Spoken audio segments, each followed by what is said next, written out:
જય માતાજી બધાને। તો આજે હું છોલે ભટુરે બનાવવાની છું। તો આ વિડીયો પૂરો જોજો, કેવો લાગ્યો કમેન્ટ કરીને જરૂરથી કહેજો।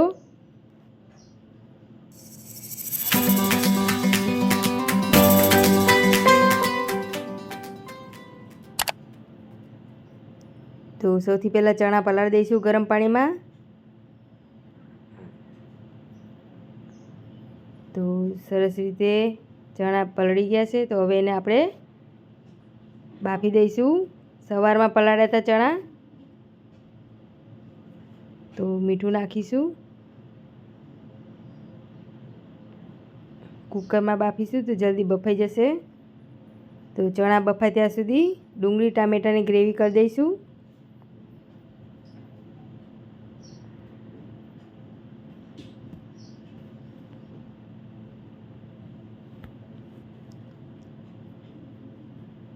એકવાર ચેક કરી લેવાનું।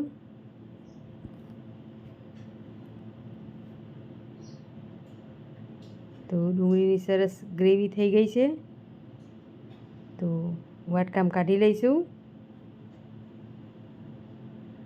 હવે ટામેટાની ગ્રેવી કરી દઈશું।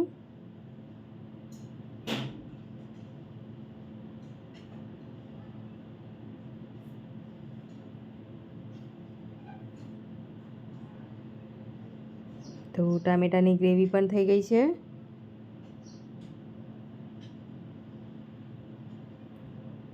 વાટકામાં કાઢી લઈશું।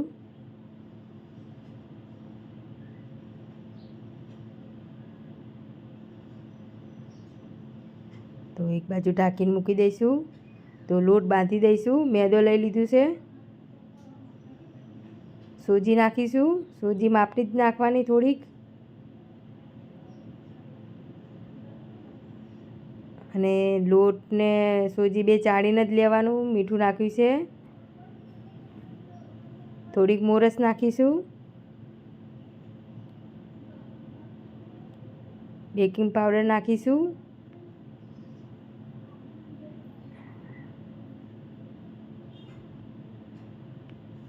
દહીં નાખીશું,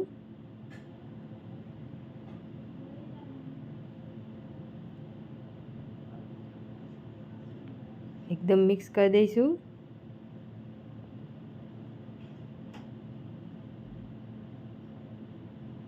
તેલ નાખીશું, મિક્સ કરશું હવે, અને થોડુંક પાણી નાખીને લોટ બાંધી દઈશું।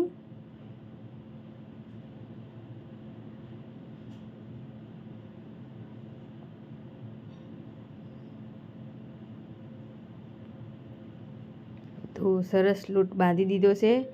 તો અડધો કલાક સુધી આપણે એને ઢાંકીને મૂકી દઈશું કે સરસ રીતે સોજીને એવું એકદમ ફોગાઈ જાય, મિક્સ થઈ જાય સરસ રીતે। તો 1 કલાક જેવું થઈ ગયું છે। તો તેલ નાખીને આપણે ગુંદરી નાખીશું। તો ભટુરે બનાવવાનું ચાલુ કરી દઈશું।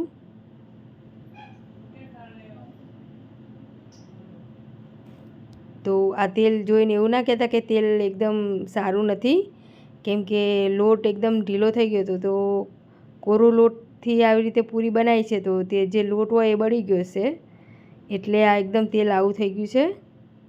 તો એકદમ મસ્ત જે બજારમાં મળે એવા ભટુરા બનીને તૈયાર થઈ ગયા છે, એકદમ ફૂલીને। તો આવી જ રીતે તમારા ઘેર બનાવજો, બહુ મસ્ત લાગે છે, બજાર જેવા જ બન્યા છે મસ્તન। તો થાળીમાં કાઢી લઈશું। ઘઉંની પૂરી પણ બનાવી છે। તો હવે શાક વઘારી દઈશું। તેલ નાખીશું મઈ। તો આદુ મરચાંની લસણની પેસ્ટ છે, જીરું નાખીશું, હિંગ નાખીશું, તેજપત્તા નાખીશું, સૂકા મરચાં, લવિંગ, બાદિયા ને એવું નાખી દઈશું, આખા મસાલા, અને એકદમ મિક્સ કરી દઈશું।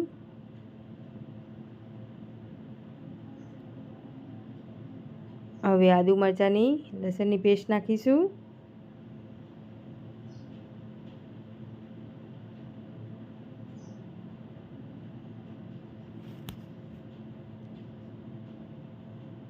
ડુંગળીની ગ્રેવી નાખીશું।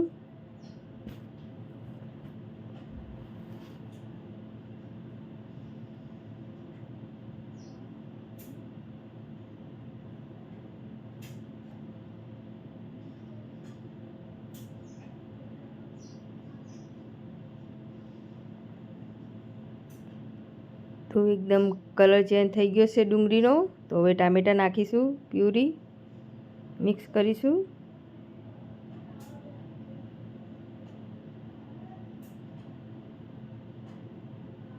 લાલ મરચું નાખીશું, મીઠું નાખ્યું છે, હળદર નાખીશું થોડીક, ધાણા જીરું પાવડર મિક્સ કરીશું.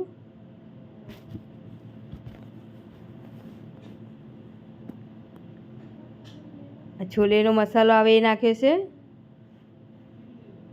આ નાખવો જરૂરી જ છે. આ નાખશો તો એનો ટેસ્ટ બહુ સરસ લાગે છે. તો ચડવા દઈશું. થોડુંક પાણી નાખીશું કે ગ્રેવી આપણી સરસ રીતે ચડી જાય, મસાલા બળે નહીં.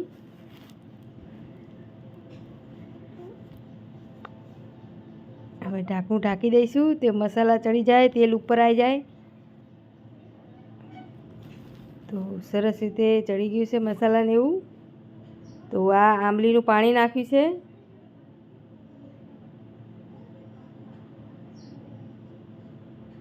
મિક્સ કરીશું.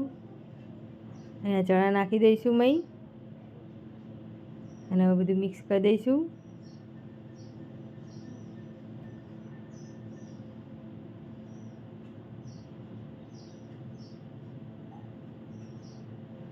પાણી નાખીશું કે મસાલા અને ચણામાં સરસ રીતે મિક્સ થઈ જાય, અને ચડવા દઈશું. અને એકદમ ચટપટો સ્વાદ લાવવા માટે થોડોક ગોળ નાખીશું. ઢાંકણું ઢાંકી ચડાવવા દઈશું. તો સરસ ચણાનું શાક બની તૈયાર થઈ ગયું છે. કોથમીર નાખી છે ઉપર. તો ખાવા માટે થાળીમાં કાઢી લઈશું.